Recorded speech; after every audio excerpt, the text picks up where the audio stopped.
তারপর আমরা নওগাঁয় বিয়ে বাড়ি থেকে ডেকে নিয়ে সংঘবদ্ধ ধর্ষণ মামলায় ৩ যুবক গ্রেপ্তার। বিস্তারিত থাকছে নওগাঁ থেকে ফজলুল করিম সবুজের প্রতিবেদনে। নওগাঁর নিয়ামতপুর উপজেলায় সংঘবদ্ধ ধর্ষণের ঘটনায় দায়ের করা মামলায় ৩ যুবককে গ্রেপ্তার করেছে পুলিশ। পরে তাদের আদালতের মাধ্যমে কারাগারে পাঠানো হয়েছে।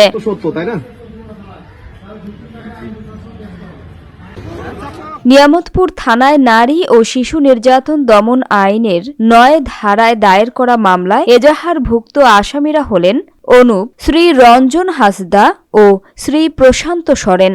তাদের বাড়ি উপজেলার ভাবিচা গ্রামে।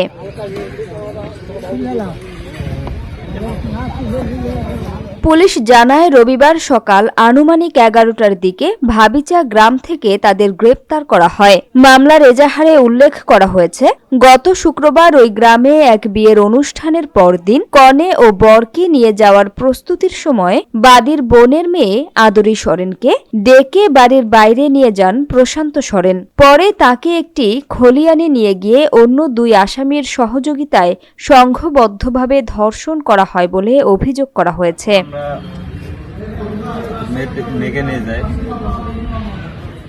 ঘটনার পর ভুক্তভোগী কৌশলে পালিয়ে বিয়ে বাড়িতে গিয়ে স্বজনদের বিষয়টি জানান। এরপর থানায় মামলা দায়ের করা হলে পুলিশ অভিযান চালিয়ে ৩ জনকে গ্রেপ্তার করে। নিয়ামতপুর থানার অফিসার ইনচার্জ মোহাম্মদ শফিকুল ইসলাম বলেন, ঘটনার তদন্ত চলছে।